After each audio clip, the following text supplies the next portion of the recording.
Okay, so this is the review for your next test.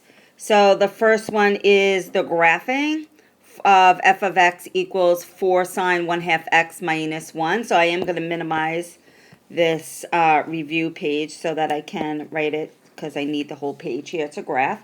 So I'm just going to write it down. We have f of x equals 4 sine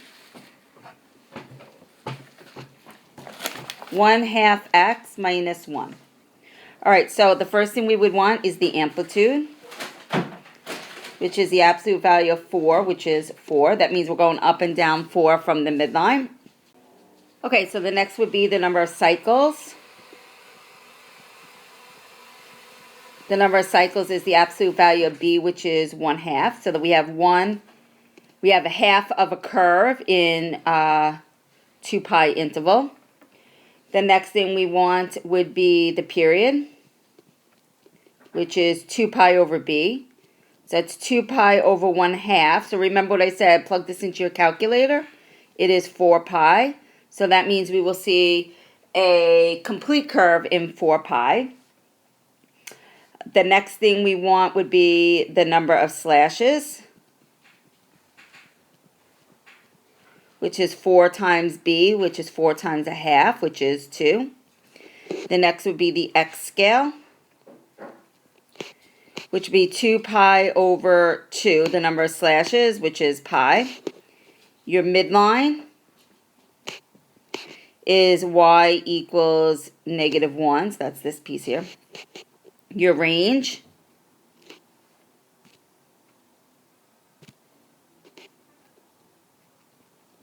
you take the midline, -1, you minus your amplitude, and -1 you add the amplitude. So that's -5 to 3. So the range would be -5 to 3. Okay, so now we need to graph. Oh, that's a bracket, not a parentheses. All right, so I'm going to draw my axes.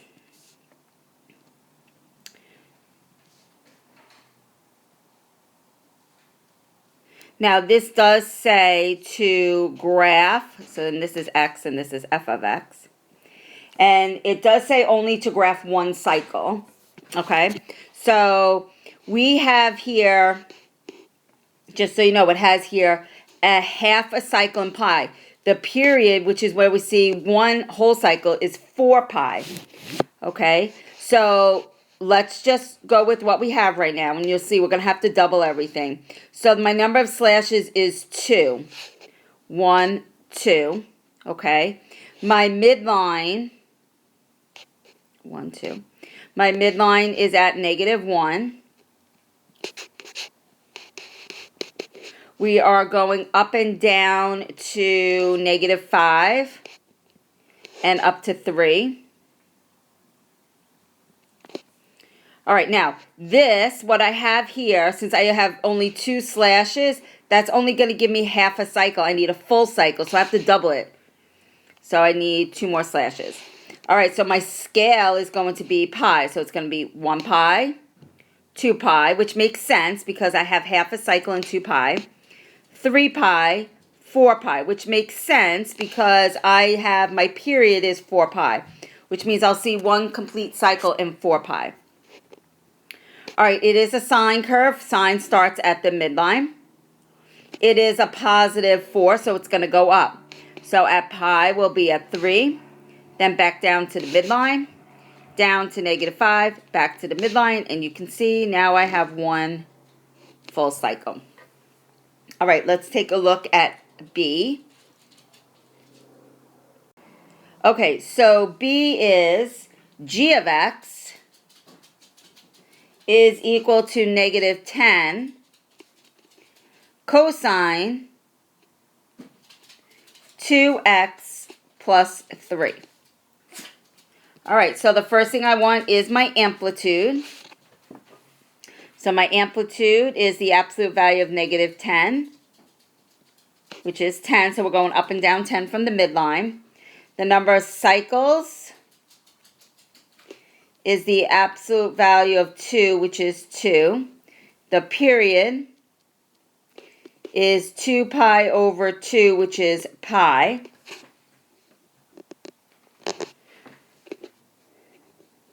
The number of slashes is 4 times 2, 4 times b, which is 8. Your x scale is 2 pi over the number of slashes, which is 2 pi over 8, which is pi over 4. And then we need the midline is y equals 3. We need the range, would be 3 minus 10 and 3 plus 10. That's negative 7 and 13. So that's negative 7 to positive 13. Okay, so now remember, I only want one cycle. Okay, now notice my number of cycles for this is 2. Right? So that's too much. I want half of that. I only want one cycle. So instead of doing 8 slashes, I'm going to do 4 slashes. Okay? Hopefully that makes sense. All right, so I have x and I have g of x is my y. 1, 2, 3, 4. My midline, my scale is pi over 4. 2 pi over 4. 3 pi over 4. Pi, which makes sense. I should have a complete cycle in pi. My midline is at 3. So I'm going to graph that. I'm going all the way up to 13. And I'm going down to negative 7.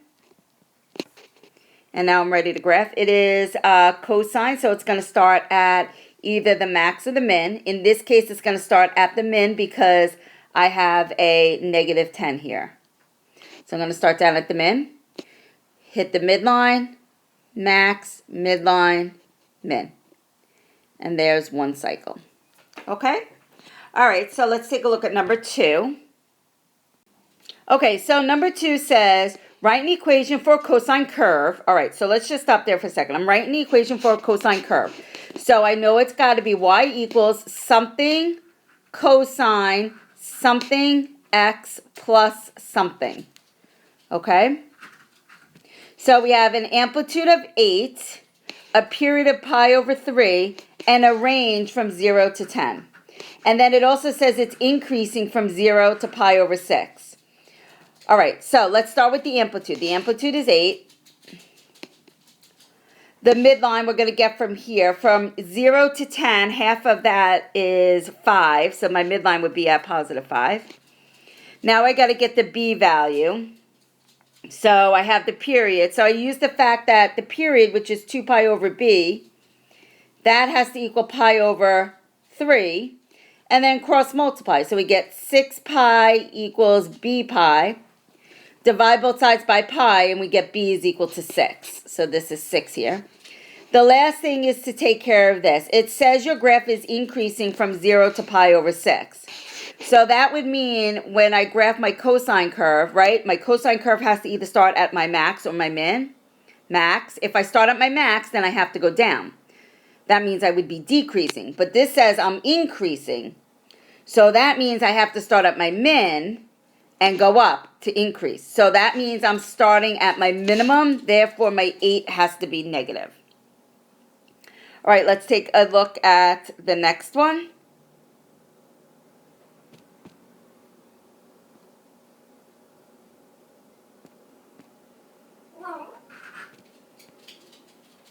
All right, so number 3 says, given the functions f of x, h of x, g of x, determine the average rate of change. Here's my interval. Remember, those are my x values. All right, so remember average rate of change.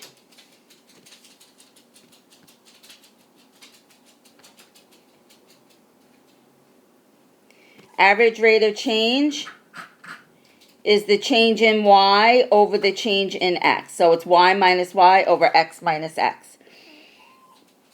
All right, so we have here a function. So this we're going to have to evaluate.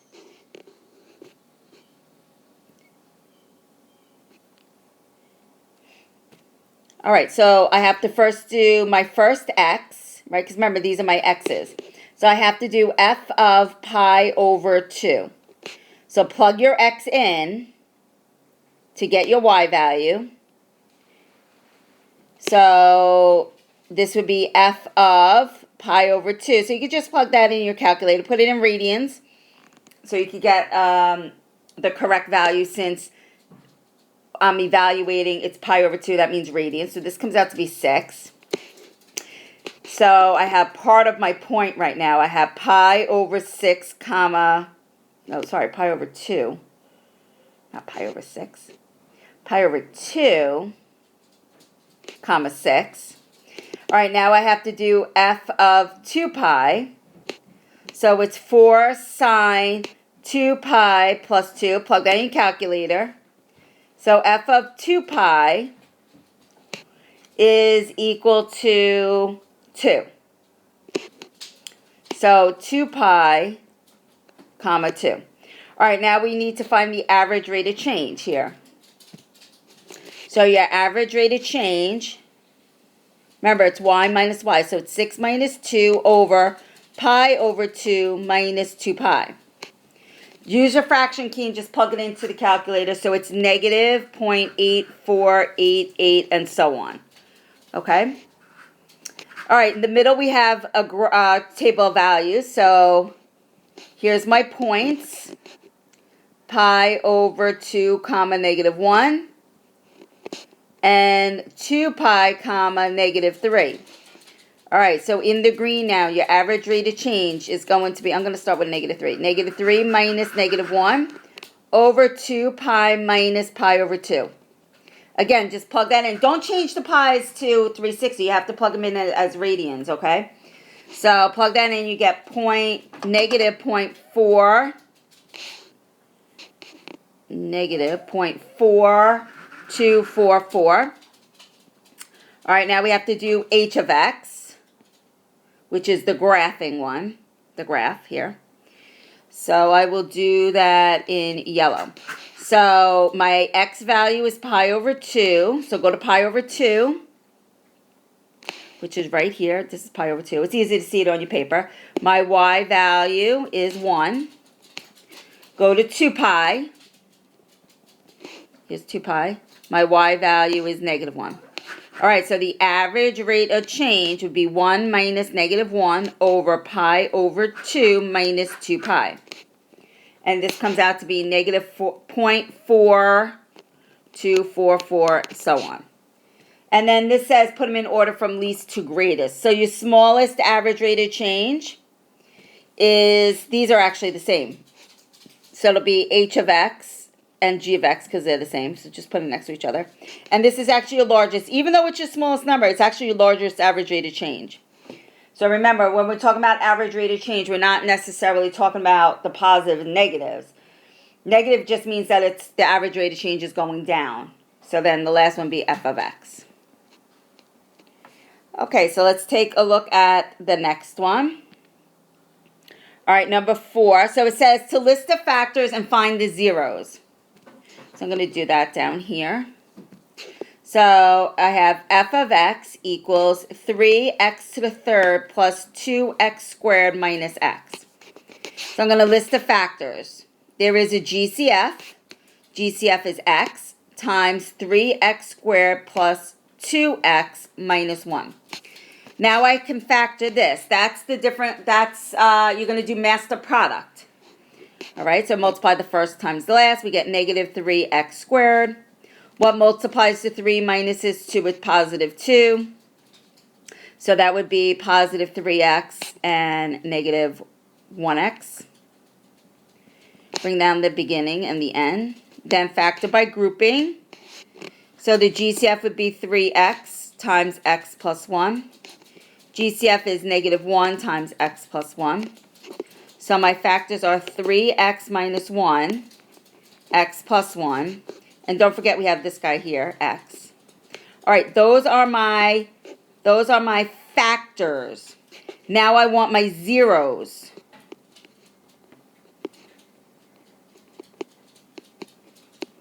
So I set them equal to 0.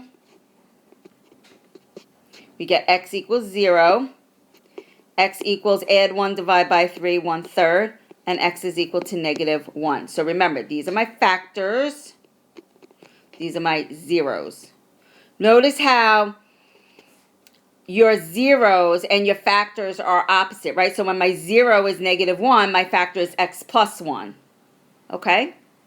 All right, let's take a look at letter B. All right, so I have g of x is equal to x squared plus 12x plus 11. All right, so I'm going to factor. I'm going to do master product here. So I multiply the first times the last. I get 11x squared, positive. So what multiplies to 11 adds to 12. That would be 11x and 1x. Bring down the ends. Factor by grouping. GCF is x times x plus 11. GCF is 1, positive 1, x plus 11. So my factors are x plus 1 and x plus 11. Now I want, so factors. Now I want my zeros. So I set them equal to 0. Draw my T-chart. I get x equals -1 and x equals -11. Remember, look at your zeros and look at your factors. My 0 is -11. My factor is x plus 11. My 0 is -1. My factor is x plus 1. Okay, so let's do the next part. Let me clean this up here.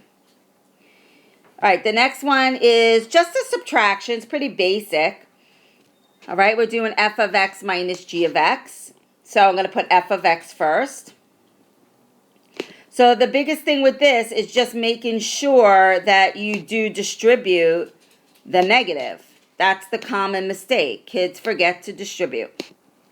They just really combine like terms. And we have to make sure we distribute the -1. Okay, because we are subtracting. All right, so I'm going to make sure I distribute the negative all the way through. So right now I'm just rewriting.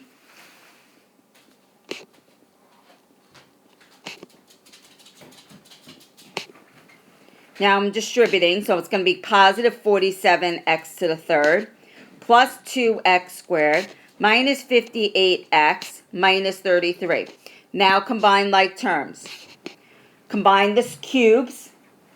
So we get a negative 17x cubed. Combine the squares. We get 9x squared. Combine the x's. We get negative 83x. And then we have the constants, and we get positive 90. So that would be my answer. Okay, let's look at the next page. Okay, so from the graph, we want to come up with the amplitude, the number of cycles, the period, and the midline. All right, let's start with the midline, because the midline is what splits the graph from top and bottom in half. So what I would do is go from the top to the bottom here, which is at -3 and 7, which is a total of 10, right? So that's a total of 10. Half of 10 is 5, so I want right in the middle, so count 5 down or 5 up, and that's going to put me right here at 2. Right, so my midline is y equals 2. So now what's my amplitude? Well, my amplitude is going up and down here, right? These all have to be a length of 5, because this is 5 and this is 5. So my amplitude is 5. Now, let's see the period. The period is when I see one complete curve. So I'm starting here. It's a sine curve. It's because it's starting on the midline. So I'm going to go up, down, back up, stop at the midline. That's one cycle. So this happens, look on your paper. What's the period? The period is 2 pi over 3. Okay, so we have more going on here. That's one cycle. Here's another cycle. So that's 2, and I have a little bit more to do. So here would be the last cycle. So I have how many cycles? 3 cycles. Okay, so let's take a look at 7. We want to identify if this is growth and decay. I know it says identify each equation, but what I want to know is growth decay. You can also tell me the percent rate. So just so you know this here, because there's a number in that exponent, you do want to pull that exponent into the e so that it's written like this, e to the 0.035 t power. Okay, to get the correct change. So just plug this into the calculator. So this is 1,000 times e to the 0.035 is 1.0356, and then obviously it goes on. So this is growth because this is 1 plus. So this is growth. The percent of increase, well, I would move the decimal 2 places to the right, and it would be 3.56%. Okay, so let's look at B. This is also growth because the number here is greater than 1. So this is growth. The percent of increase, well, I take the decimal and I move it 2 places to the right, so it'll be 83% increase. All right, we have this here. This is decay because it's less than 1. So 1 minus what number gives me 0.35? Okay, so all you do is 1 minus 0.35, which is 0.65. So that would mean my percent of increase would be a 65% increase. All right, number 8. We're writing the equation for the graph on the right side here. So when I look at it, I notice here's the middle right here. So that means it is a sine curve. So it's going to be y equals something sine something x plus something. So I already just outlined the midline here, right? If you weren't sure, you could go from top to bottom. It's from -3 to +3. So the middle would be 0. All right, I need the amplitude. So your amplitude is your up and down here. That's 3. And it is going up first, so that means it is a positive sign. I need my b value, so I'm going to use the period. The period is when I see one complete curve, which is pi. So that means I set it up as 2 pi over b equals pi. Everybody's tired. So put pi over 1 and cross multiply. So I get pi b is equal to 2 pi. So when I divide by pi on both sides, I get b is equal to 2. All right, next, figure out the quadrants here. So remember, so I'm going to do A actually down here. Remember, we do all students take calc. So I have tangent is less than 0, means it's negative. So tangent is negative and 4 and 2. Cosecant is positive, so we're going to think of sine. Because remember, cosecant is the reciprocal of sine. Sine is positive in 1 and 2, so I want the one with the 2 checks, which is quadrant 2. All right, next one. So I have secant, which is the reciprocal of cosine, is positive, because it's greater than 0. That's 1 and 4. Cotangent, which we're going to think of tangent, is positive, because it's greater than 0. That's 1 and 3. So I want the one where they're both positive, which would be quadrant 1. Okay, and last one. Sorry, I was trying to erase that, but it's not happening. All right, so it says draw the angle 2 pi over 3 in standard position and then find the reference angle. All right, so 2 pi over 3, I do want to change this to degrees. Remember, pi is 180 degrees.